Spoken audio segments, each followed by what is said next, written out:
the goal that you're trying to get to with your, and that's to me, I think, location fits into it. So the long and the short of it is. Absolutely. How about at the end of the day, do you do anything? Like, I'm really fascinated by rituals. So I think it's really important to be ethical and actually paying them well above. Renovators is that, you know, when you look at a property perspective, it's your home.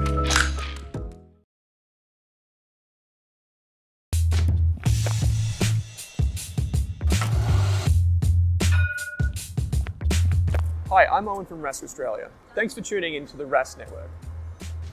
Before we get into today's show, there are a few things we have to go over. Firstly, what you're about to hear and see is limited to general information only. It's not personal financial advice like you'd get from a financial planner. Also, it's important to remember that past performance is not indicative of future performance. That means that anything that's happened in the past, or we say today, is not necessarily going to reflect what happens in the future. Lastly, please consider that any of the guests or myself are featuring on this program may have a financial interest in some of the products or shares mentioned. That's enough from me. I hope you enjoyed today's program. Hello everyone, and welcome to this very special Rask Live. If you can hear me, say g'day. It might sound like I'm in a bit of an echoey boardroom. It's because I'm in a bit of an echoey boardroom. So I do apologize. I might bring the microphone a little bit closer to me here. If you can hear me, say g'day. If you're joining from Self-Wealth, if you're joining from ASA, if you're joining from Rask or anywhere on the interwebs, hello and good evening. Tonight we're talking about dividend stocks, and in particular passive income in retirement. So we'll be talking about all of that. Before we get into things, g'day Martin, Mike, good to see you, Karen, Rafaldo, everyone. Who here has read this book by Mike Kemp, the Ulysses Contract? Mike Kemp, anyone, any takers? Have you read it yet? I would love to know if you have, what you thought. G'day Matt, JJ, Benny. Good to see you, mate. Mark. And thanks for that, Caroline. I do appreciate it. You can hear me great. If you've read this book, let me know what you think. I think Mike's a fantastic investor, and hopefully he'll come on the show in the next few weeks or so. John over on Facebook, hello to you. While you're commenting on the book, the Ulysses Contract, I was just having a quick look at something. I was just looking at the stock market's return so far this year. So I'm just looking at the ETF here in Google. So this is the Vanguard Australian Shares ETF, which is the ASX 300. It's up 1.85%. So basically hasn't moved, not including dividends. So there's probably 2 or 3% at least in dividends. So 5% return, say.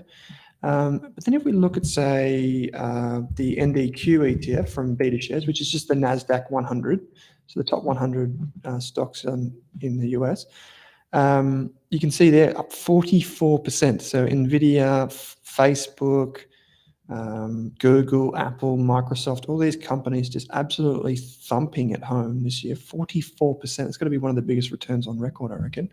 And then if we look at, say, the IVV ETF, which is the S&P 500, so the 500 biggest, you've got 14.5%. Let's have a look at the FTSE. I haven't done any of this in advance, so let's go FTSE 100. This is the London Stock Exchange for any of you that are interested. So it's done, like Australia, it has done bugger all. What about one final one? Why don't we do the Hang Seng, as you can imagine, Hong Kong index. Let's look at that. Oh, geez, that's bad. Down 12%. So all in all, if things keep going the way they are, the tech stocks, the big tech stocks from the United States are going to absolutely fly home. And then basically everything else might be a bit of a struggle. Okay, so Mike, you're saying the exchange rate. Yeah, let's have a look at the exchange rate really quickly. So let's look at the Australia to US dollar. That's only over the last year. So since the, where are we here? 70 cents down to 64. So that's fallen about 8%, the index or the exchange rate as well. So not good news if you're traveling. If you're traveling overseas, not good news for you. But if you own US stocks, like Apple and all those, the falling currency is actually good for you because your stocks are worth more in Australian dollars. So if you have read this book, great. Yes, Stuart, you said almost finished it. It's a great read. Literally started in my lunch break today, says Matt. Yeah, this is a bloody-tastic book. I'm going to say bloody because I'm Australian. And it is a great book. It is probably a little bit more, well, anyone can read it, I'll say that. But you would want to, it's an investing book. So don't go into it thinking that you're going to get like personal finance tips or something like that. It is an investing book, and I reckon it's one of the best, if not the best, one of the best investing books written in Australia. That's what I'll say. I think it's a fantastic book because it covers things like index funds, stocks, how hard it is to market time. It's even, we'll reference a little bit of this book today. So sorry for those of you that have started but haven't finished. I'll ruin it a bit at the end here. But don't worry, there's no spoilers necessarily. Let's get into some slides then. Before I am found guilty of something, I will give a bit of a, if I zoom out a bit here, I will give a bit of a, what do you call it? A disclaimer, which we all love. I just love disclaimers. I just wake up in the morning thinking, wow, these are wonderful. If you are watching on Self-Wealth tonight, Rob is not with us. He is actually, what did he say? He was doing something like he was going to some event, and he said to say, Owen, I think the event that I'm going to is not nearly as good as the Rask Live. So thanks, but no thanks. But yeah, so it's just, you're just stuck with me tonight. Stuart, you've said the book makes you want to be a passive investor even more. It does have that flavor, I would say, Stuart, but I think for me, it confirmed a lot of the beliefs I have about index funds and that type of thing, which we'll talk about tonight, but also a lot of other things. Do we get a joke, says Caroline? Yes, we do. But before we get to that, quick one here is, everything is backwards, says Goon. Okay, 1 second. I'm going to try and mirror my screen. So one, there we go. I think that's better. That might work for you. Is this better, Goon? Can you tell me? Is this not so? This is not backwards. Is this better for you? Please tell me. I apologize. Okay, so have you subscribed yet? Please tell me. Please. Thanks, Mike. It's all fixed now, so thank you. Have you subscribed? Please subscribe on Rask YouTube, on ASA, on Self-Wealth, wherever you get your Rask Live. Please subscribe. You'll get notifications and that sort of stuff. It also makes my day. Okay, as per Caroline's request, we do have this week's joke. So out of 10, how did I do? Pro tip, invest in pasta companies. It's worth every penny. That's the joke for this week. I hope you like it. Pro tip, invest in pasta companies. It's worth every penny. And that joke comes to you from Ultimate Dad Jokes on Twitter. Ultimate Dad Jokes is the handle you need if you want more of your daily fill of dad jokes. Check it out. Let us know. Harry gave me a 4 out of 10, and Jason says, oh, damn, that's terrible. Well, ouch. But Benny gave me an 8, so thanks, mate. I do appreciate that. You can use that anytime you like. So, okay, so tonight you guys are stuck with me. I was going to get my partner in crime, Drew, with us tonight, but he'll probably be coming up in a couple of weeks. Next week, I think it's going to happen next week, is we've got Chris Bates, Australia's #1 mortgage broker, who is coming on the live show to answer your questions about everything related to property. There is an asterisk next to this one. You know, it's finance. We love asterisks. So this is really important because we may be recording next week. I will let you know by email. Of course, you should all receive the Rask or Self-Wealth or ASA emails. Next week, it may be at 12 midday. And the reason is pretty simple. Chris has kids and he needs to prioritize them, which is fantastic news. So we may all have to watch it back or during the day. Okay, so I said to you I was going to reference a part of Mike's book that I was reading last week when I was in Bali. And at the back of the book, it has this section. I'll just turn off my screen sharing for one moment. At the back of the book here, there is a section where he says, investing is like a farm. And this is a really good phrase for a few reasons. But the next time someone says that the stock market is like gambling, or they say it's like a casino, tell them, no, it's not. It's like a farm. Because the analogy to a farm is so much more apt than a casino. Most people who go into a casino just guess. And admittedly, that's what a lot of people do in the stock market because they don't know what they're doing. They haven't read a book like this. They don't actually have the understanding.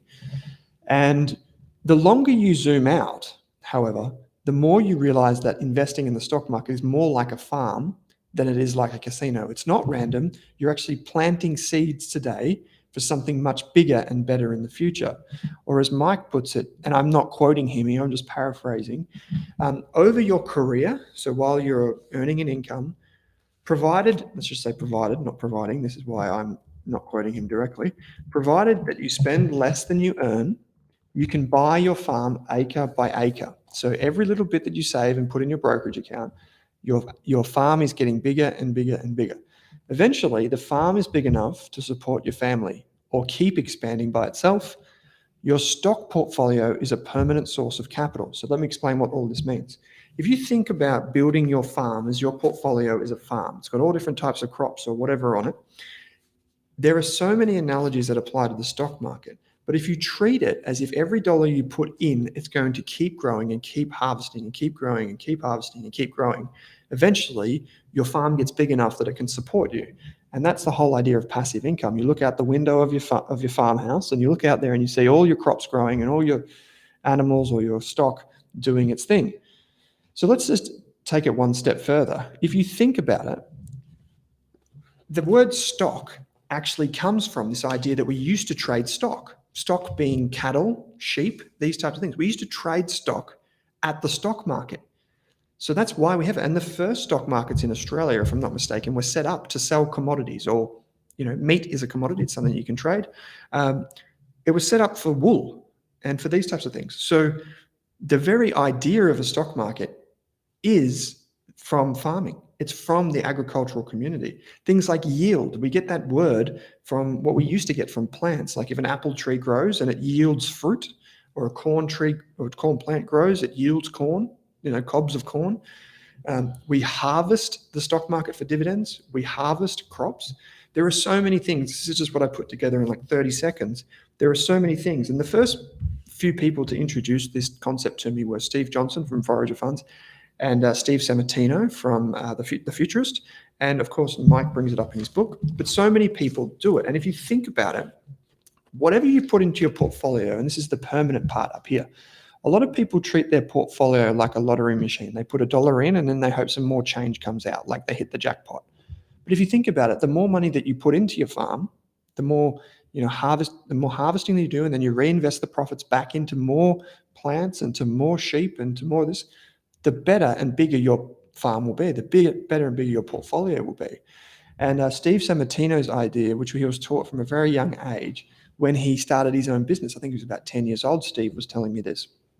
And he would say that his first business was actually a chicken business. He took his money and he would go and buy the chickens that no one wanted. So after the battery hens and all those things back in the day, he would go and buy the chickens that the farmers didn't want, knowing that they had a few years left of eggs in them. And he would buy them on the cheap, and the eggs would be free range, just out in the garden, eating worms, eating grass and doing all that. So it cost him nothing to run. And then the chickens would produce eggs, maybe not as many as if they were in the big sheds, but because they were free range, the eggs were beautiful. So he could sell them at a profit, at a premium price, and knowing that they cost him nothing. And then he would eventually keep some of those profits and buy more chickens and reinvest back into more and more and more chickens. And his dad said to him, Steve, just be careful, because if you eat too many chickens, you won't have any eggs. And then you'll end up in a cycle where you're selling your chickens or you're eating your chickens, and eventually you'll have none left. So you have to keep investing some of the yield back into the portfolio. And so this is the analogy that goes on and on and on. But what does it actually look like? So I'm going to talk to you a bit about different products like ETFs and that. So I promise you a brief disclaimer, and you'll see that come across the bottom of your screen in just a moment. There we go. So we're going to talk about a few things, and I'm going to talk about ETFs in particular. When we talk about a portfolio, many of you will know that recently, or for the last 11 months, me and the team at Rask have been working on something that's due to be launched in the next few weeks. And basically what these are portfolios that we manage people's money for them. So in the past, people know myself and the Rask Group for providing investment research on ETFs, but soon we're going to issue our own PDS and start managing people's money for them, because we know that for every one of the 1,000 people who came to our events recently, there's probably 50,000 that don't want to invest in the stock market themselves. So we will help them do that. But in any case, there's one of our portfolios that we've built and that we will release. And I can share the names of what's in this portfolio in a few weeks. I just can't share it now because I'm not allowed to do that. But basically what you can see in this chart in front of you here is our version of a 50-50 portfolio. For those of you that aren't familiar, this is where you have 50% of your money, of your portfolio in growing things and 50% of your portfolio in defensive things. So this would be like if you have your farm, you have 50% in crops and 50% maybe, I don't know, in something else. And the idea is that you have, so say like you got 50% sheep, 50% crops. And the idea is that both of them can work together and you'll harvest them at different times. They'll grow at different rates and they'll require different levels of work and input, whatever. So in a 50-50 portfolio, typically that's considered quite defensive. Some people call it balanced. I would call it quite defensive. And the reason why we decided to use a 50-50 portfolio and not something that's even more defensive.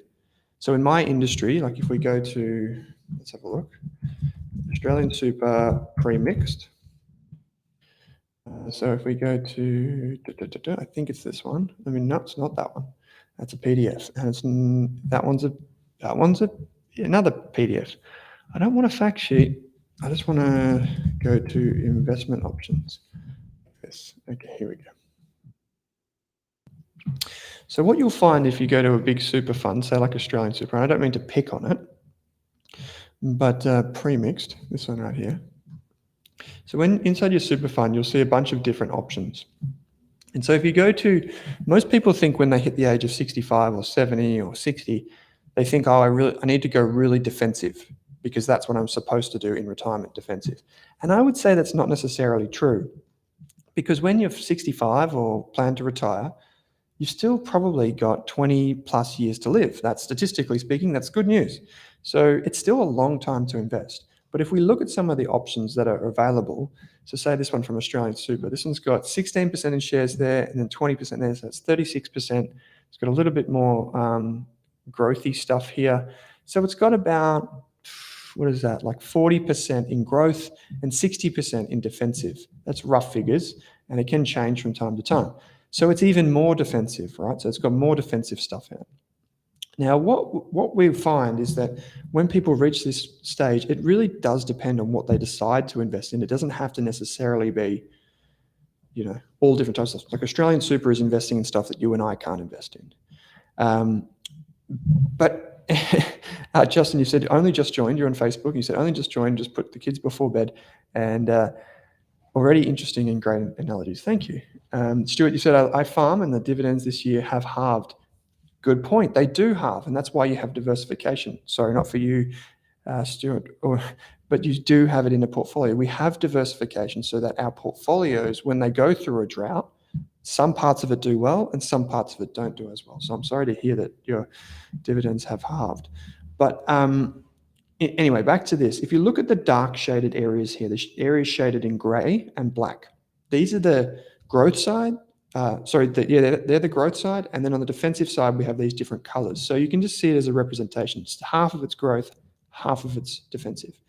Now, when I calculated the numbers for the portfolios that we're looking to build, I calculated that even on a defensive portfolio like this one, I think, this is not a forecast, it's just what I calculated, could be wrong, I think that we can achieve between a 5 and 7% return on average. There are some years, like as Stuart was just saying, there are drought years and there are bad years. 1 in every 5 years in the stock market, things tend to go backwards. But if you think about a 50-50 portfolio right now, if you have a term deposit, let's say we get a term deposit, like an ING term deposit rate, no affiliation with ING, by the way. I do bank with ING, but I don't have an affiliation, just for full disclosure. But if you get a term deposit with ING, you can get 5%, which is pretty good. They're all about the same. Macquarie, Rabobank, Ubank, these types of things all tend to offer pretty good rates. It's about a 5% return. So if you think about that, for part of your portfolio, you can lock in a 5% return. That's pretty good. So to get a 5 to 7% return for a 50-50 portfolio is pretty decent. And you would still use cash in the portfolio, but you would also have a few other things like maybe some bonds and some shares in there just in case you want a bit more growth. But I think this is a reasonable type of portfolio. The important thing is that I wanted to show you, we're about to talk about stocks. ASX stocks, like Aussie shares that we're about to talk about, should only be one part of the portfolio. I want to stress that really strongly. This is my personal view on investing, and I want to make that very clear that I think Aussie stocks are fantastic for franking credits and dividends and all these types of things, but they should only be one part of your portfolio. And so we see that here as the dark shaded area. The reason is, and I did not plan this in advance, but it's the exact reason that I showed you this before. So if we look at the US stock market, the broad index, that's up 15% in 1 year. But if we look at the ASX 200, it's 4%, right? So imagine you didn't have any overseas shares and you're just in your big Aussie shares. It would be a pretty crap year for you, to be honest. And then what we can also do is we can include some bonds. Now, these won't look very good right now, but I think in the future they might look pretty good, to be honest. And so we can include some Australian bonds. We can include some global bonds. That's right. I got that the wrong way around. We can include some global bonds. Again, just because it's falling now doesn't mean it will fall in the future. That's the key point. So we can include this in the portfolio, but the actual amount that you put in Aussie shares shouldn't be that much. In a 50-50 portfolio, meaning 50% in growth, 50% in defensive stuff, so like cash and term deposits and bonds and that, I think 20 to 25% is a reasonable amount to have in Australian shares. Now, if you have an ETF in here, right? If you have a big ETF, or you say you have some CSL shares, or you have something already in your portfolio, a lot of people, like generally speaking, I can only speak in general terms, obviously here tonight, I can't give personal advice. But in general terms, what we see is that you should strongly consider if you are going to incur tax before selling that previous investment to make a new one. Because sometimes the tax can be worse than the benefits that you get from cleaning up the portfolio. So just keep that in mind. But regardless, all of the Australian shares would fit into something like this. Now, some of you will remember that, if I get my little Mr. Squiggle out, some of you remember that if this is your core portfolio around here, well, that's a bad circle, we do have some satellites. So satellites are considered separate to the main core portfolio. The core portfolio should always be very clean and very simple. But the satellites that go around the outside, these can be whatever. These can be really risky bets. They can be whatever. You don't have to do them, but that's an option. Okay, so we just keep moving on. I just want to be very clear that you have a particular place in a portfolio for Australian shares. You have a particular place for US, emerging markets, these types of shares. Now, you'll see this is the same chart that I showed you last week. So a lot of people think when they invest in blue chip shares, they're going to get dividends and it's going to be great. Now, I can't remember who it was, maybe Jason, I can't remember who it was a little while ago. Can you, if anyone is willing to share, do you own CBA, so Commonwealth Bank, CSL shares, or any of the big banks, or Telstra? Have you held them for more than 5 years? Has anyone held those shares for more than 5 years? So CBA, Commonwealth Bank, Telstra, these types of names. If you own one of those, let me know. Let us know in the chat. And Joe, while everyone's doing that, I see your question here. Dave, you said yes, thank you. Joe, you've said, hey Owen, have you ever heard of a ticker code called QRI? And what do you think of this type of investment? Joe, I have heard of that. So QRI is the Qualitas Real Estate Income Fund. Let me just have a look at this. QRI Rask Qualitas. That's it. English, Owen. Let's have a look here. So this fund, just so you know, just for everyone's benefit, this fund, Andrew Schwartz, we'll try that. This fund just invests in the debt of property developers. So this QRI thing that you can invest in your self-wealth account or wherever you get your trading, you can use this as a way to get, I believe it's monthly income. So I'm just going to pop this in the chat now. So this is the QRI interview I did. QRI interview. This is from a little while ago. We don't use this in our portfolio. This is something that we call like this fund is something that you can use for income. When I say you, I mean everyone generally, right? QRI ASX. It's the type of thing you can use for income, but it's a good product, like it's a good thing to invest in, but it has to be positioned correctly. It's not the type of thing that you would go, oh, look at that really high dividend yield, I'll just invest in that one thing. I think that would be a mistake. You want to make sure that this is balanced across other different types of investment, like government bonds, Aussie shares, that sort of stuff, because it's not a perfect investment. I want to be very clear, but it is a good thing. We don't actually invest in this at Rask, just so you know. So Gavin, you've said you own Telstra for 10 plus years. Harry, you've held CSL for 5, JJ, ANZ for 30 years. That's it, JJ, it was you. I remember, I think you've commented before. Kiran, you've said Telstra for 7 years. Very boring, hopes the price goes up.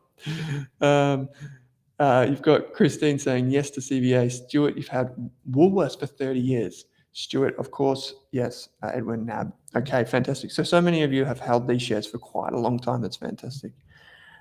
Michael, you've said, Owen, what do you think of the ETF WiMAX, top 20 ASX shares? Can you please ask me that towards the end of the show, because I don't want to get distracted, because I could go on a rant about this, Michael. So please ask me towards the end of the show.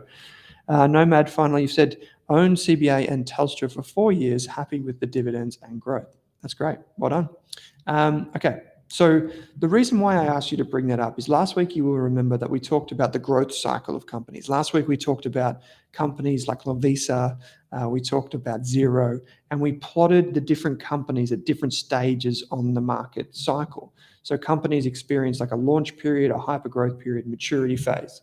Now, remember to keep in mind that these phases aren't all equal. Even though the distance between these things look equal, the hypergrowth phase, what we've found out from the likes of Apple, Facebook, Netflix, Google, all these businesses, is that the hypergrowth phase can be a very long period. But the maturity phase, this one right here, can be a very long way. So right out to the right, you can't even see it, it goes that far. And the decline phase, the part where the business is in structural decline, like newspapers or something like this right now, this can actually go on for many years. So this could go on for a decade or more.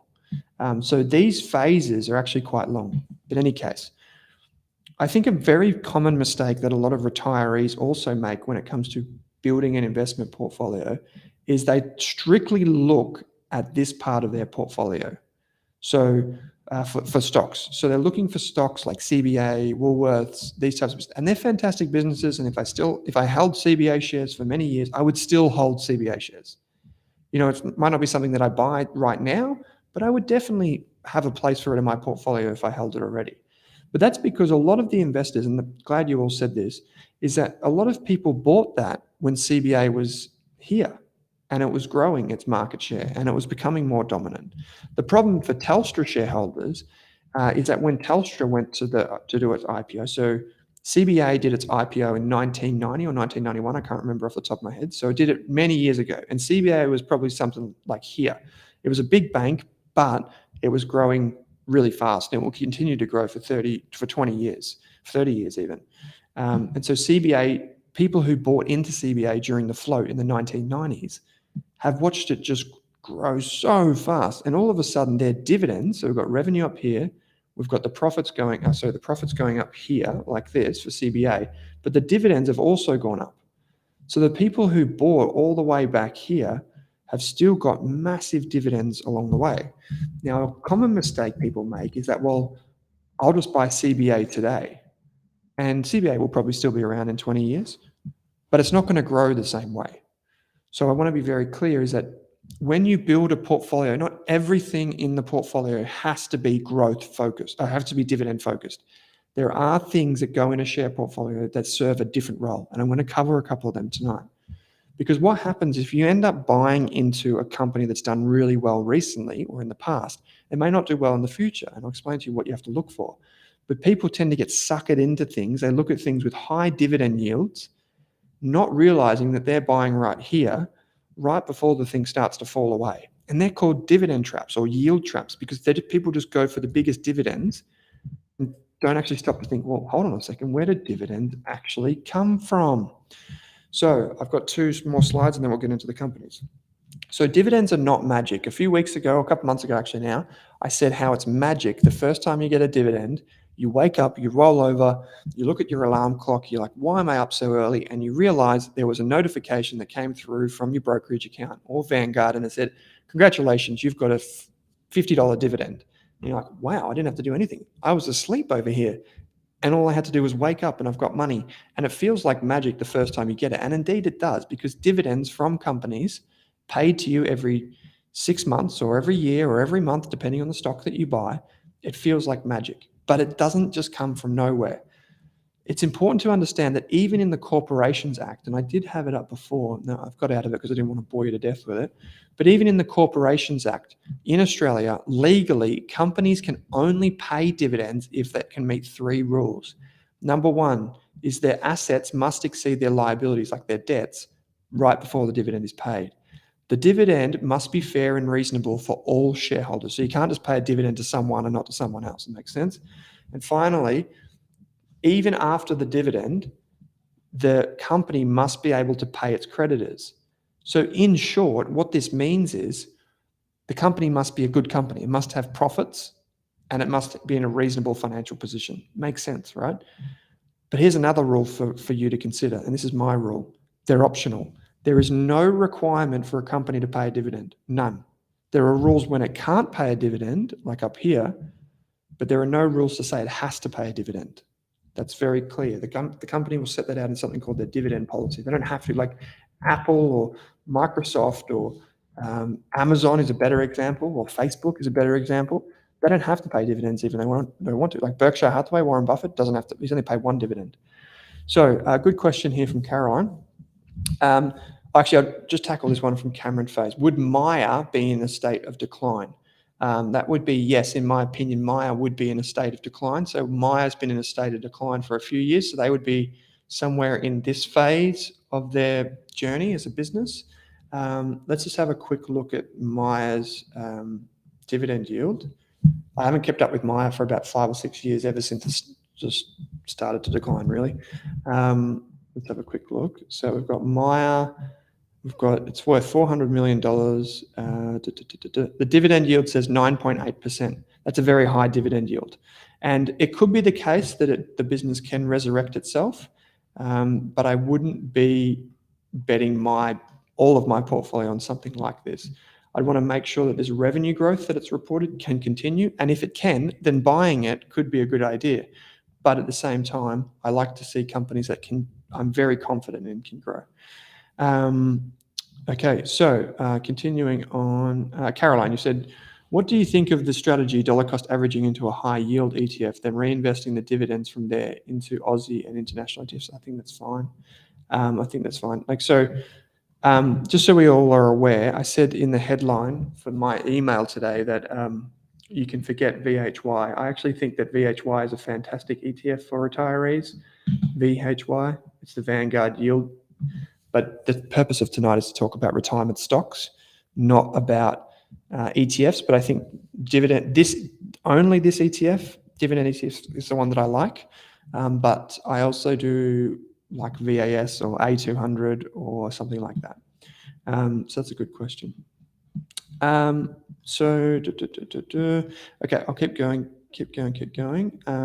Where am I? Okay, so the way dividends are basically produced, it's not magic. A company has to make sales. Notice how when you asked me about Myer before, I instantly looked at the revenue here in itself. Well, revenue or sales, it's the same thing. So you can see that Myer's revenue is coming back. So if it has a big dividend yield, the first thing I say to myself, well, is it sustainable? Because dividend, remember that just for the beginners in the room, a dividend yield is calculated so the yield, Y, equals the dividend, which we sometimes express in dividends per share, so DPS, dividends over the share price. So dividends divided by share price as a percentage. So if we go back to the overview, it would be the dividend of 6 cents per share divided by 50.5 cents. So 6 cents divided by 50 would give you a dividend yield of 9.8%. So the problem is you don't know if the dividend is going to be paid next year if it doesn't make enough profits, and the share price will probably fall as well. So, okay, let's keep looking. So the company's got to have sales. You've got to subtract the costs because it has costs. You've got to pay tax and you've got to pay interest on any debt that you have. That equals your profit, right? And then from that profit, you can pay some of it as dividends. Now, most companies don't pay all of it as dividends. Some companies keep it and they call it retained earnings. So it's something that just like goes cash in the bank. So some companies, that even though they produce huge profits, they won't pay dividends because they'll say, well, we're not going to do that. We're just going to reinvest it back into more of our business so we can get more sales and more growth in the future. So that's very common. And that's what you'd want a company to do if it is growing fast. Like if you have a company that is capable of growing at 20% a year, why would you demand that they pay you a dividend?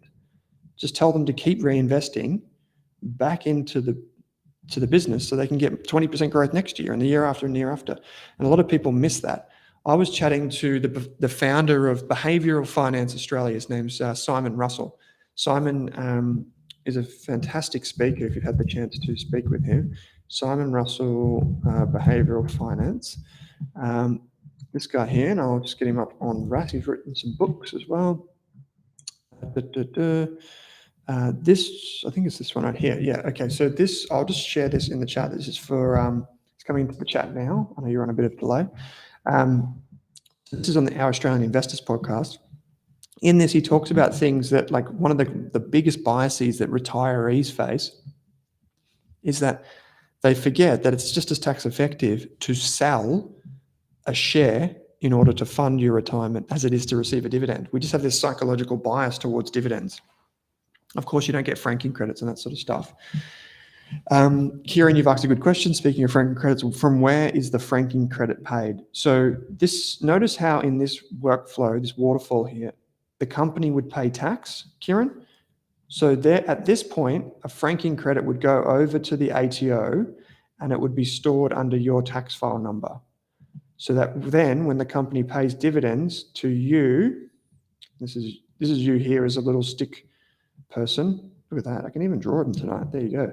So you then, after June 30th, you go and claim your franking credits. But there are certain rules, right? So you have to be eligible. And then the ATO includes those franking credits to offset your taxable income. That's meant to be an arrow. And there we go. That's meant to be an arrow. So there was a question before from Harry. Harry, you've said, are you able to comment on whether Rask Invest is in partnership with Wattle Partners? So Harry, you know that as we go, the disclaimer's not up here, but you know that Drew that co-hosts the Australian Investors podcast with me on a Saturday, you know, he's part of Wattle Partners. He's a director there. So is Jamie Nemsis. So they also authorise Rask to give our financial advice. So they hold the license and then we all work together. The Rask Invest service that's coming soon is not part of Wattle Partners. They do their own thing. We kind of operate at arm's length. They do their own thing. This thing I can announce in a few weeks. That'll be different. So that's just something that I'm heading up. Obviously, Jamie and Drew know about it, but that's something that we're doing at Rask, and Wattle Partners will still be focused on retirement and doing all that sort of stuff. I hope that makes sense. I'll be able to say a bit more in the next couple of weeks, Harry. I've just, it's been a bit of a drawn out process, but I should have the product disclosure statement available in the next 2 weeks, and then I can share that with everyone from when that's allowed. Stuart, you've said, what's your opinion of dividend reinvestment plans? I like dividend reinvestment plans. So in this instance, you would just get a dividend and it would reinvest in more shares. I think they're great. Personally, I think dividend reinvestment plans are great. A lot of people don't like them. For example, financial planners don't always like dividend reinvestment plans, and I'll give you a tip why. The reason why, I see Caroline's giving me a 10 out of 10 for my stick figure. The reason why financial advisors don't always like dividend reinvestment plans is because of the admin that they have to go through. Because if you're a financial planner and you have 200 clients, every time they get paid a dividend, each of your clients, you then have to record that and it has to be reinvested. I know it sounds trivial to you and I to reinvest a dividend, but they have to set that up for everyone. And that's why it can be a real pain. So they try and find ways to keep things simple. Some of them have moved past that and they've got automated systems, but still a lot of them don't have that yet. So I like dividend reinvestment plans. I think they're a good thing, particularly for accumulators. But as you get into retirement, you probably want to take it as cash and have your franking credits refunded. Okay, some good questions here. Harry, you've just made a comment on that. I tend to use DRPs or dividend reinvestment plans. If you're in the United States, by the way, I think they've got such a better name for a dividend reinvestment plan. We call it a DRP, dividend reinvestment plan here in Australia. In the US, they call it a DRIP.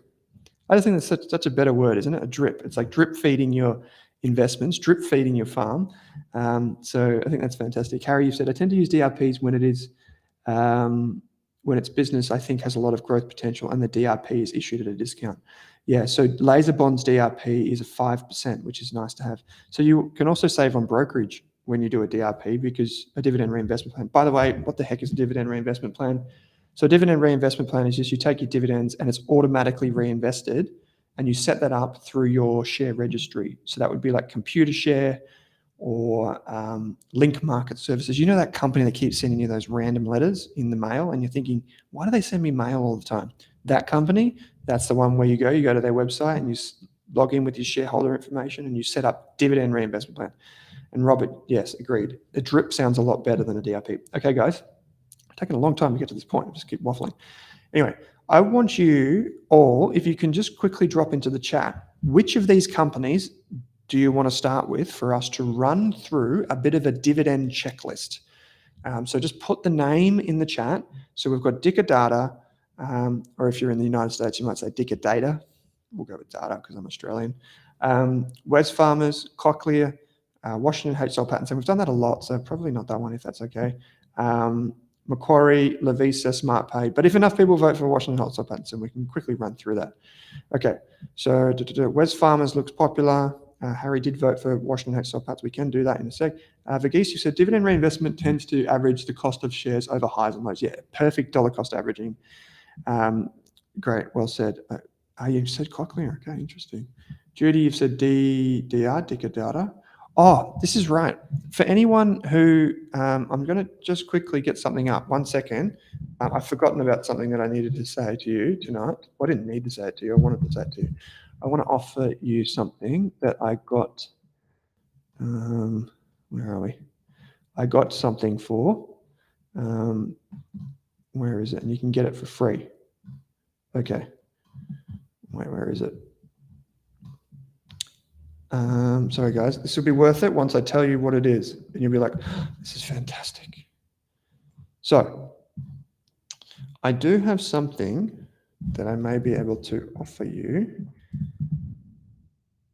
I'm just going to pop this down here. So just bear with me. I'll be with you in just a sec. I've just got to open in another tab. It's just in my private email, so I can't show you everyone's name because I might get in trouble for privacy and all those reasons. Where is it? Okay, by the end of tonight, I'm going to show you something. I do have something that I want to show you, and I hope maybe Lee, if you're watching tonight, can you please send me the link? Can you please send me the link? Okay, please send me the link to ASX. Okay, I don't know where it is, but this is what you need to know. Okay, so the Australian Shareholders Association has an event coming up, Australian Shareholders Association, and many of you will know that Rask is the official podcast and media partner of the Australian Shareholders Association, which I'm absolutely humbled every time for that, to say that, by the way. But as part of our platinum sponsorship of the ASA, you can actually get this one. Okay, so you can actually use this coupon code. Pretty sure I'm allowed to say this. You can use this coupon code. I'm just going to make sure I've got the right thing. Yes, I believe this is the right thing. So if I'm not, I apologize, and I will speak to the team at ASA. I'm going to put a link in the chat now for the Australian Shareholders Association virtual investor event. And if you use the coupon code, where did it go? Rask Comp, I think it was. Let me just get this up. I think it was Rask Comp. You get it for free. So there's only a limited number of seats, but I wanted to put it in there. So this is a virtual event that the ASA has got coming up. And it normally costs a fair bit of coin, $50. It's a virtual event. It's all online. There's some fantastic speakers. And I'm telling you right now that you can get it for free if you use the coupon code. And I'm just going to confirm it. I think it was Rask Comp. So when you set it up, please put in Rask Comp. Rask Comp. There it is.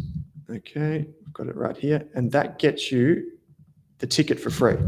So Rask Comp, that's yours. So sorry for the weird thing now. I should have prepared that in advance. It's right there. You can put that in.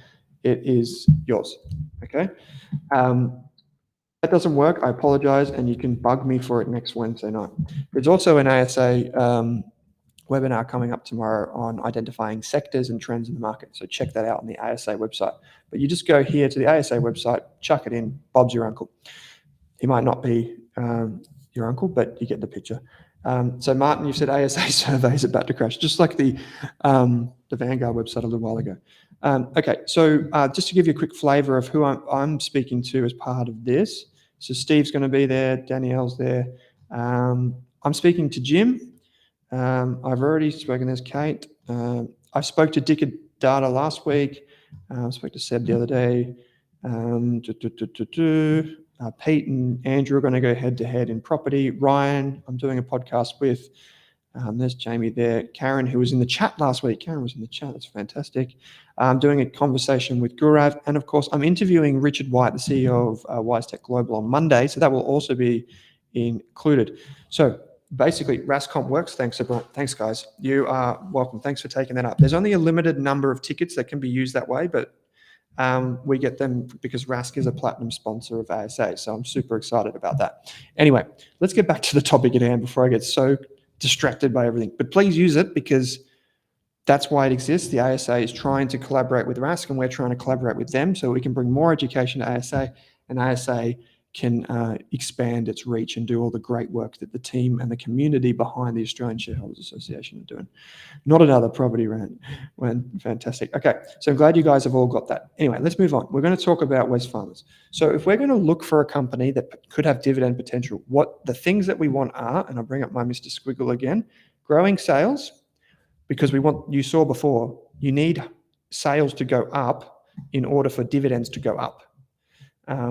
So you want a defensive business because you want it to be able to pay dividends because it has to meet all these three criteria. You want an aligned management team. Now, this is important. I want to star this one.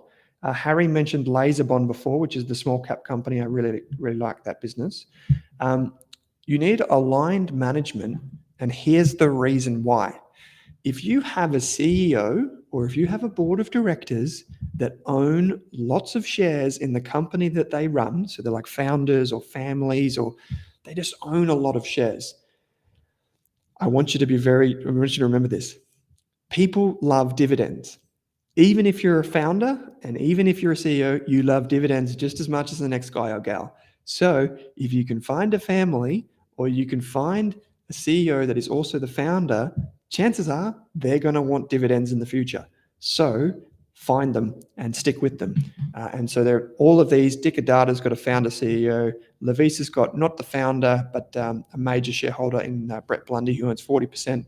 The Milner family, not the CEO, Marty Pomeroy, but the director, Carlos, can't remember his surname. He owns a big chunk of that. This is not founder run. This was basically founder run for a long time. This is treated as if it's run by founders. So all of these businesses have like this kind of owner-operator mindset, meaning that the reason all of us get dividends is because the directors want dividends. And that's why we get them, is because dividends must be fair and reasonable. So if the directors get dividends, we get dividends. So keep that in mind. Okay. Thank you for the tip there for Paul. If you're already for non-members, click next and the code goes there. Thank you. Okay, so we want aligned management. We also want strong profits, because there's no point a company having lots of sales and then getting it eaten up by costs and taxes and having no profit. It needs to have profit, right? We must invest in businesses we can understand, and this is the reason why, because if we don't know what we're invested in, we're going to freak out the first time something goes wrong. And finally, we want to buy the shares at a reasonable price, because if you overpay for shares, even if it pays a dividend, you're going to be a loser, because it's going to go backwards faster than the dividends come in. And I'll give you a perfect example. People are probably like, well, if it's a great company, that won't happen. Well, I want you to have a look at this. This is Microsoft's share price.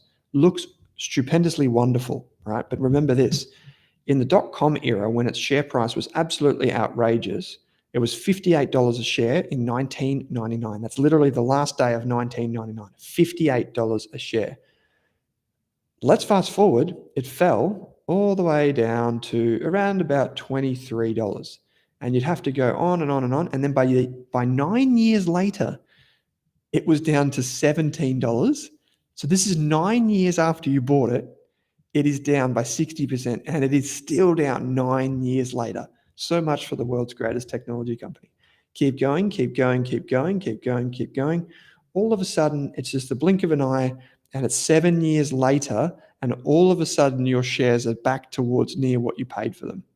And that's the reality. If you overpay for a business like Nvidia right now, for example, it might be a fantastic business, but is it too expensive? Who knows? Might not be, but who knows, right? If you overpay and you do that consistently, you will probably end up losing money. So you've got to make sure that you're sensible in the valuations you play. So I'll just put that little one there. All right, let's jump into Wesfarmers. Let's see how it goes with meeting these criteria. So first of all, let's go to the website. I don't know if it's this website, but I assume that they've got this domain name. Okay, so we're just looking for what the business does and making sure that it's A-OK. Let's have a look here. Let's click on this. So we've got the results. Does it have any information about what they actually do down the bottom? No, great. Let's click on the 4-year results. Okay, so let's have a quick look. We can see revenue is growing. That's a positive sign. It's growing for a number of years. We can see that it's also got big profits, and they are also growing. We can see, and we could dive into it if we had a bit more time, but we could find out what type of businesses they own. And where are they?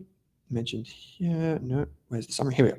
So here we can see they own Bunnings, which all of us can relate to. It's like Australia's version of Home Depot. If Home Depot had no real competitors, this is what it would be. Bunnings is an amazing business. We've got Kmart, we've got the industrials business, we've got Officeworks, which isn't as profitable as a business. If you go down here for profits, it's not as profitable, but it's still a good business, most people would say. It's got an industrial and safety business, not really that profitable either. But the health side of the business, not really that profitable either. So really, you're betting on Bunnings, Kmart, and the industrials business. The chemicals business. So that's all here. It owns Catch of the Day, which is not profitable, but that's fine. It's weathered by the others. So in all, it's a pretty strong business.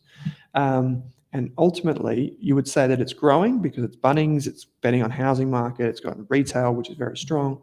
The defensive businesses, you could say Bunnings is a little bit cyclical, but that's okay. Like, it would survive. It's a business you can understand. The management team, you just have to take my word for it, is actually aligned. They have good long-term incentives, and you would find that out in the annual report. You would search for something called the remuneration report. That's in the 4-year results. We need to go back and go to the actual annual report.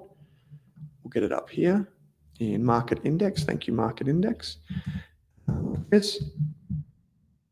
We'll scroll down from market index, and we will click annual reports, and we'll click on this one here.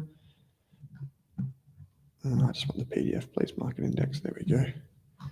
And we go to remuneration report.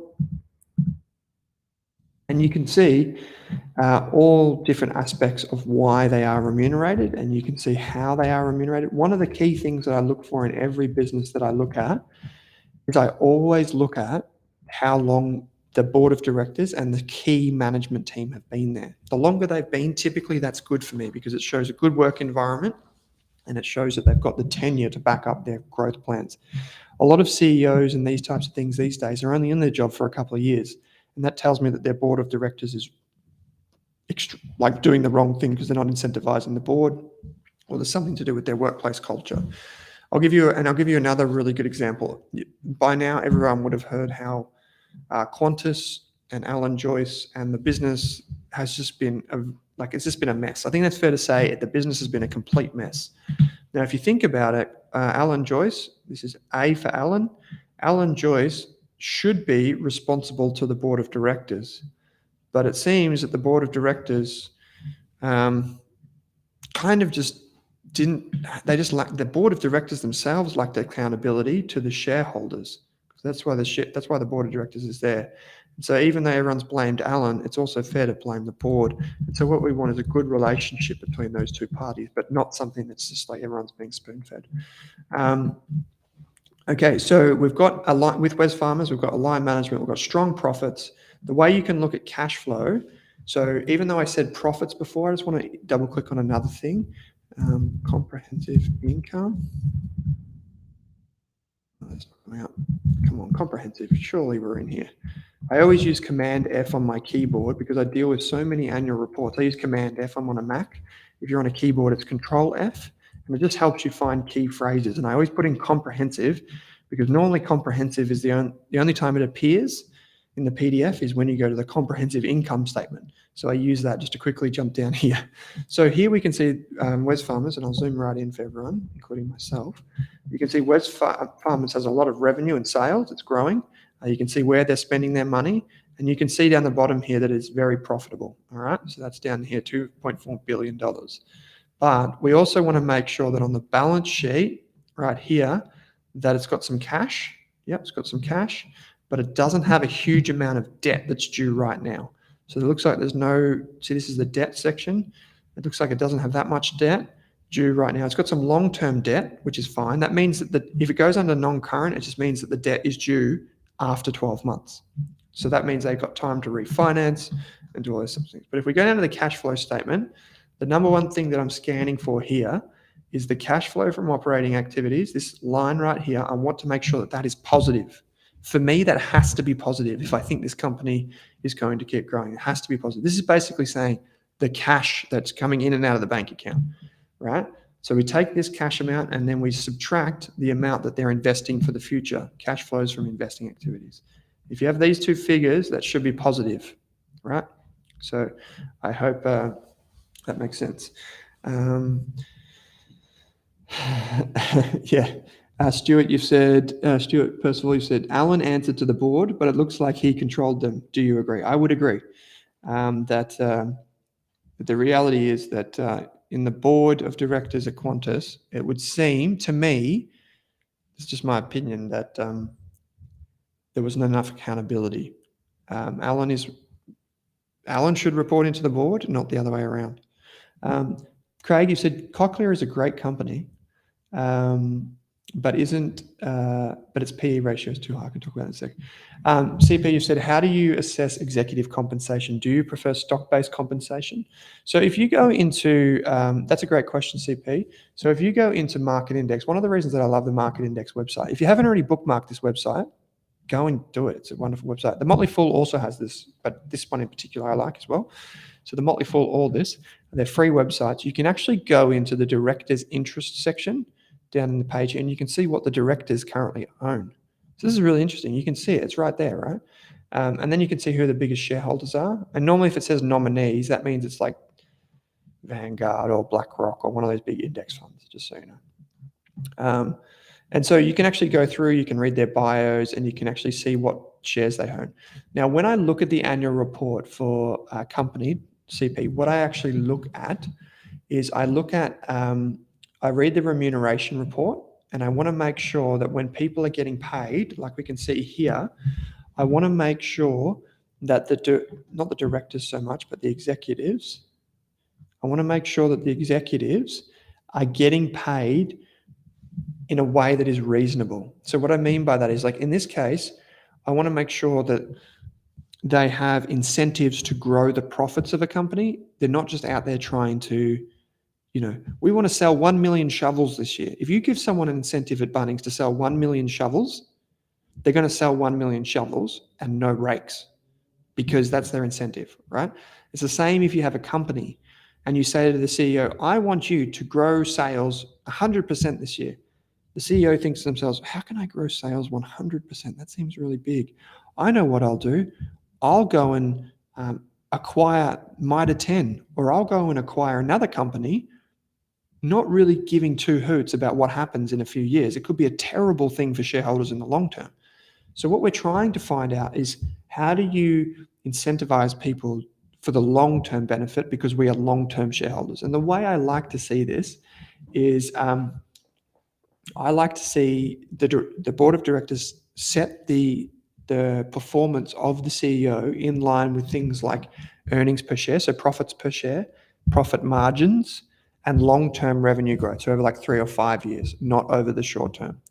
The best example, the very best example I've found anywhere in the world for executive and board of director compensation is from a company called Mercado Libre in the United States. So, Stuart, you've said, show me the incentive and I will show you the outcome. Exactly. And so here we can see another dimension. So we'd like to see them rewarded, their bonuses, not just paid in cash, but their bonuses can get paid in shares. So say, for example, in my business, if someone works for Rask for a set amount of time, they will get shares in Rask. But they have to work for us for a certain amount of time before they get the shares. Now, you've got an incentive for them to stay around for many years. So that's obviously the first thing. But with the CEO, you can also say, once you get those shares, then you must hold them for the duration of your employment or for at least 5 years. So Mercado Libre, what they do is they incentivize their directors and their CEO, and they say, you will get a bonus after X year, but at that point, you only get 1/3 of your bonus. You have to wait another year to get the second part of your bonus and then the third part. So in effect, it works out with Mercado Libre, but that by year 5, they actually get their full annual bonus each and every year, and it's recurring because they've earned it 5 years ago, if that makes sense. And that's the famous thing. Okay, I can see famous here. I see it because of Craig's quote. And so you can see here that Rob Scott, who's got, he would have had some options given to him for shares to buy. You can see how many he had and how many he didn't. And you can see how many shares he owns at the end of the year, which is fantastic. You've got a lot of shares in the company. It's good because it keeps him incentivized. Okay, so Wesfarmers definitely ticks the box. We've probably got time for one more, and I want to do one. I'm going to be selfish and pick one myself. We can come back and, if we want to, we can do this next week. If you guys tell me that this is what you want to do next week, we can come back and talk about this next week, if that's what you want to do. Okay, so I would like to talk about this company down the bottom here because it's kind of going to break the rules. So Smart Pay, many of you will know I've talked about it before. The Smart Pay is an ASX listed company and it does payment terminals like you would get at, say, the checkout of a cafe. So say if you go up to the cashier tomorrow, like say you're here in Sydney like I am and you go down to Marlowe's Cafe, Marlowe's Way or Cabrito Coffee or one of these wonderful coffee roasters here in Sydney and you tap your card, you might see that they have a Smart Pay terminal. So let's bring this up. Smart Pay looks like this thing right here. That thing right there. Pretty simple, right? That's what they do. They clip the ticket. Whenever you pay, they make some money. And it's a really good, innovative little business, but I wouldn't say it's defensive because it's got a lot of competition. So it's kind of one of these businesses where you want to be there for a good time, maybe not always a long time. Does it have growing sales? We'll find out. Let's have a quick look. Let's go to its annual report. This is the share price over 5 years, by the way. But you'll see it's a small-ish company. It is $300 million company, so it's a small company. And if we go down to annual reports, and we go here, actually we can do this in Self-Wealth as well. If we go financials, and we look at revenue, that's not the right company. Let's go for Smart Pay, SMP. There we go. So if we go revenues here, we can see the company's revenue is accelerating. So it's growing. It's growing faster than it ever has. So that's wonderful to see. We originally recommended this to our members sometime back here. Anyway, so if we keep going down and we look at profit or net income as it's shown here, we can see that Smart Pay, even though its revenue is going up, it looks like it's only recently got a profit, right? You can see that there. Yeah, so CP, you said Smart Pay seems to have done very well, but I'm not sure about its competitive advantage. Okay, so that's a good question, CP. I will say we are unsure about its defensive nature. So if we go, we'll change the color to say, I don't know, blue. So we're going to do Smart Pay in blue. Right, so it's got rapidly growing sales, right? In the past, we also need to make sure that's going to happen in the future, so we'd have to do some more research. We're not sure if it is a defensive business, and I would kind of agree because it does payment terminals, right? Like it does these things. So you would have to do some more research to figure that out. Do you understand the business? You'd probably have to say yes, because you can get your head around it if you spend about 30, well, maybe not 30 minutes, maybe a couple of hours just reading and researching about it. Smart Pay, Rask Media. One of our old analysts, Patrick, wrote about this ages and ages and ages ago. So I'll put this in the chat. Just keep in mind it's outdated information, perhaps. Okay, so we can see Smart Pay here. So just keep in mind, when you read this, don't be looking at like things like valuations of that, but just look at like how he explains the business. You know, wonderful job. And then you can compare it to what's happened today. Okay, so it's a business you could probably understand. It has aligned management. So if we go, let me get out of this. Don't like that PDF and a page thing. So if we go down, Carlos Gil, that was it. That's who I was thinking of before. So if we keep going down, we see Carlos sold some shares recently, but he's bought a lot of shares recently. And if we go down here, we can see that he's a director. So Carlos is a fund manager I've interviewed before. So Carlos is down here. He has 32 million shares. And we can see Marty Pomeroy, who is the CEO, who I've also interviewed. He has 3.4 million shares. So Marty Pomeroy. And I hope everyone here knows I don't say things like I've interviewed people because I'm being a snob. I only say it so that you can go back and find it in the Rask archives if you want to find it later on. So Smart Pay, Marty interview. He's one of the nicest guys I've ever met, I reckon, Marty. There you go. And so, okay, so what we can see so far is, where was I? Okay, so we can see Marty owns about $3.4 million worth of shares. So based on the current share price of $1.37, he's got about, I'm just going to eyeball it, he's got about $5 million worth of shares. That's a lot of shares. So Marty's not going to go out tomorrow and just try and blow the company up because he'll be taking his $5 million down with him. So that's a pretty good incentive for me. But one thing that I do want to see is I want to make sure in these smaller companies, I do want to make sure that he is also incentivized for long-term growth. Like he's not just getting weird bonuses that are good for him and not good for anyone else. So I'm just going to bring up this PDF really quickly. I'm going to see if I've got the... I don't know if we'll have the full remuneration report here. So the remuneration report is just a thing that tells you how much they get paid in any one year. So, and you can see they go into a lot of detail about all their different rules that they have. So here we can see how he is rewarded. I'll try and zoom in a bit here. So here we can see that he is remunerated, or the company remunerates people with a fixed, like a base salary, but then you also get a short-term incentive, or STI, which is very common, and then you get a long-term incentive. And so what we want to see is we want to see a bit of everything here. We want to see the company, but predominantly I like to see long-term incentives, like they get shares in the company. That's a long-term incentive. And they have to meet certain targets, right? So they might have to meet targets for profits or for growth or these types of things. So the long-term incentive here, you can see, is based on EBITDA, or earnings before interest tax. You can see revenue growth and the hurdles that they have to meet each year in order to get their incentive. And you can see short-term incentive over here. You can see what they're incentivized to do. So quickly, we want to make sure that we can buy it at reasonable prices. Now, with a company that's growing fast, I saw some comments about the price-earnings ratio. The price-earnings ratio is important.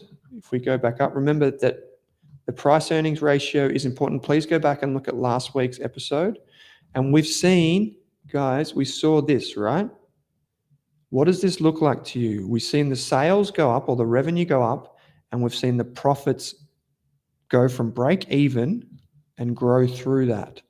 Where would this be on this chart? If Smart Pay was to be plotted somewhere on this chart, that's the revenue growth. This is the profit. Where would you put it? Where do you want me to put my dot? And I'll do my dot in yellow. Where do you want me to put my dot? Where do you think it would sit? Hypergrowth, launch, maturity, decline? It's definitely not in R&D, so I won't even bother asking that. Where on this line do you think it is? Please comment in the chat. Benjamin, you've said, how would these fit alongside VAS? So the VAS ETF and the VHY ETF and the A200 and STW and IOZ and MVW, all those Australian shares ETFs, I think are wonderful. Remember that if you have this part of your portfolio in Australian shares, not saying you specifically, but just generally speaking for anyone that is listening, the Smart Pay is obviously an Australian share, so it'd have to be included as part of this. That's the way I think about it. Or if you wanted to do it in like a separate brokerage account, you could have SmartPay and Cochlear and all these as a satellite position around the outside. Okay, so just in the interest of time, I've gone a bit over, but I can see there are some comments here. So Danica said hypergrowth, Karen said hypergrowth, William said hypergrowth. Joe, you said, not sure I would want an STI. Yeah, I see you've done a winky face there. I know what you're talking about. Okay, so Paul said early stage 3. Okay, so from my opinion, yeah, I would say SmartPay is somewhere in here, right? But the thing is, like I said before, all of these different sections of the phase of a company's growth, we don't know for sure how long they'll last. I think, this is just my gut feel, that the phase of hypergrowth for SmartPay will actually be shorter. So I actually think it will look more like something like this, right? And the key thing after that is, how fast does it fall away? That's the key question we don't have the answer to. Now, I think Marty and the team at SmartPay are absolutely wonderful operators. I think they are fantastic, and the company does have some growth ahead of it. But the question is not how fast does it grow in 1 year, how fast does it grow in 5 years? And that's why, in my opinion, SmartPay is a good business, but it should just be as a small part of the portfolio. And so if we continue back, I will go down to my comprehensive income statement, Command F, we can see revenue is growing really fast because they're rolling out more and more terminals, the payment terminals, and they're getting more and more clips of the ticket. And right down the bottom here, we can see that this business has reached a huge inflection point. It has gone from $1.7 million of profit to $7.5 million of profit in 1 year. That's huge. That's huge growth. And so this is what we call an inflection point. This is where the profits of a business start to grow quicker than the sales. So in percentage terms, that is. So the sales rocket up, but the profits rocket up even faster in percentage terms. So we're seeing that happen now with SmartPay, which is a great spot for them. Congratulations. So we can see strong profits and cash flow, basically. If we go into the cash flow statement, just go across, we can see strong cash flow coming in. It's paying a bit, but that's okay. So we can see it ticks all of these boxes, and that should have been in blue, sorry, ladies and gentlemen. We can see it ticks all of these boxes, but the one thing that we're not sure about is the defensive element. And this is why I say to you, we should have SmartPay as a small part of a much, much bigger portfolio that includes all different types of shares, but also different ETFs, different bond ETFs, maybe even some active funds. And then, of course, you've even got property outside of that. SmartPay would be like if you owned a 50-acre farm and you thought to yourself, you know what, I like the taste of raspberries. I'm going to grow 5 raspberry bushes over there. Don't know if it'll work out, but I'm going to plant them anyway. That's your SmartPay right there. But you might have bigger plots of land for your Dicker Data or for your Washington H.L. Pattinson or your Wesfarmers, and even bigger paddocks would be devoted to things like the bond ETFs and the Vanguard VAS or the A200 from BetaShares or whoever. Those would have the bigger plots of the land, but you can still fit it all in. You just got to know where it goes. And so in summary, we've covered a lot tonight. We've covered a 50-50 portfolio. Pick up Mike's book if you haven't already had the chance. Mike's a fantastic individual. I really love his ethics towards learning and teaching. And here's my departing quote for the tonight. And this actually comes from Mike's book, but it's not from Mike himself. It's from John Maynard Keynes in 1938. He said, actually, I'll add some context before I say this quote. You know how some people, when their stocks fall, they think they should sell? That's this quote. Quote, I do not believe that selling at very low prices is a remedy for having failed to sell at high ones. I should say high ones. And the idea here was John Maynard Keynes was a successful investor back in the day, and he was told by his committee, or effectively told by his committee, that he should sell some of the shares that he owned. And he wrote a letter and said, I don't think we should sell shares just because they've fallen. If we were going to sell them, we should have sold them at the high price, not at the low price. Like selling now doesn't repair what's already happened. And I think this is a really important point, and he later got proven correct, of course. So that's why this quote has survivorship in it, but that's the point there. So coming soon, keep an eye out for what we launch at Rask in the next few weeks and months ahead. I'll be back in the next few weeks. I think I put that up the top right here, secret project. If anyone would like me to keep going with these companies next week, we can do this. We can spend a bit of time next week finishing off the other companies on the list. If you want me to do that, please just comment in the chat now. That'll be fantastic. Yes, WiMAX. Was that the question from before? Was that the question from before? Mike, you asked a question. Is this competitive period shorter because of, is the period of hypergrowth shorter because of SmartPay's competitive market? It's not necessarily that, Mike. It's just that we're seeing a lot of competition in the payment space. So nowadays you can take your Apple phone and you can take a payment directly with an Apple phone. We've seen the likes of Tyro kind of improve their business model. We've seen a few other businesses try and snatch some of that share back. So Harry, you've said, does this only apply for small listed companies? I assume it wouldn't apply to an IPO like ARM. Yeah, so Harry, there's a good question, a really good question. So just because SmartPay is small does not necessarily mean that it needs to be a risky company. Some small companies are actually not as risky as larger companies. And depending on the business is how I make an assessment of risk. Okay. So Dave, you just said, just checked and SmartPay doesn't pay a dividend. That's the number one point. I'll bring this up really quickly. So let's go back to this really quickly. That's the point I was trying to make. I missed the most important point. So here we've got SmartPay, and we said SmartPay was in this area right here, right? The key point is that because SmartPay has directors and its CEO and all of its shareholders, and it's super cash flow positive, what's happening is this is growing, this is stabilizing, and it's getting more profit, right? So what's happening is every time it's coming down to here, it's getting more and more profit. Eventually, I think it will pay dividends, or it will keep doing what it's already doing and reinvesting into more terminals and more payment networks and all this sort of stuff. So eventually, it will get to a point where it's either a bigger business, which it already is doing that, or it will start to pay very, very generous dividends. And what gives me a hint of that is that the company has already started paying back. It's already paid back a huge amount of debt in the last few years, huge amount. So I think it will keep rewarding loyalty. And that's what I think. So yes, okay. Yes, Martin, WiMAX was the question from earlier on. So I don't really like any of the other ETFs, these maximizer funds. So I was asked a question about this earlier today by someone else in the industry, and they said, well, what about this ETF?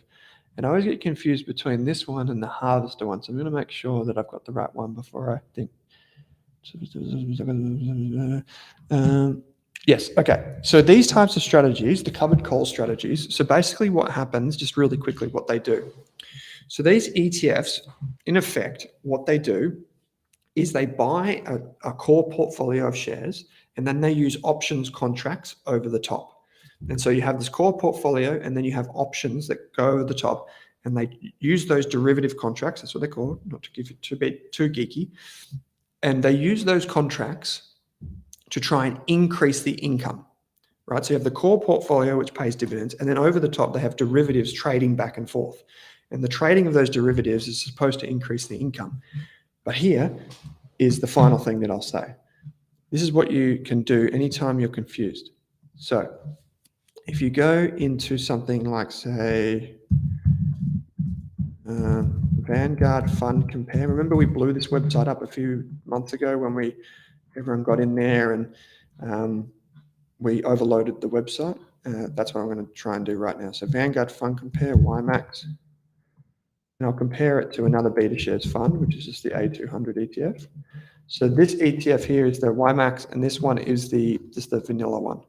Okay. If we go down, and if we have a look over time, so we've got the beta shares, the vanilla one on this side and the other one on this side. Over 5 years, the vanilla one has won. Get this out of the way. Over 5 years, the vanilla one have won. Over 3 years, the vanilla one has won. Now, over 1 year, the ETF, this strategy has won because the stock market, as we saw earlier on, has had a bad year.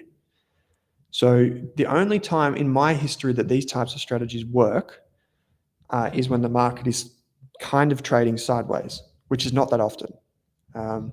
So for the long term, the thing to focus on is not the income that you get, it's the total return, the growth plus the income.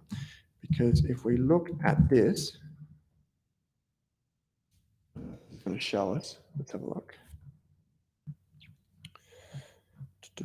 Where is the share price of this bad boy? It doesn't show us over time. Oh, here we go. So if we zoom out, we see the share price. It looks decent, but over 5 years, it's not that impressive. But if you looked at the A200, you would see that it's much more impressive. So in short, the answer is for these types of weird and wonderful things, I don't think they're that worth it, to be honest. That's just me. So anyway, that's me for tonight. Thank you everyone who hung around for a little while. I can see a few people wanted me to come back, do the same thing next week. I just realized I still owe you the valuation spreadsheet from last week. I was supposed to do that today. I will give you the valuation spreadsheet from last week. I'll upload that before next week's session, so I apologize. All right. I will see you all in about a week's time next week. If we're going to do the dividend one next, the dividend one next week, we'll push Chris back another week. So the mortgage broking might be another week. Have a wonderful evening all. Mike, if you're drinking vodka, drink responsibly. I think that's what the ad says. Have a wonderful week ahead, and I will see you next week. If you haven't already, go and pick up this book. It's not for absolute beginners. It's for people like us. Go and pick it up. It's a wonderful book. It's a good investment. Buy 2 if you want to support Mike and give 1 to a friend. Okay. Bye for now, guys. I'll see you when I'm looking at you, I guess, in about a week. So bye for now and see you then.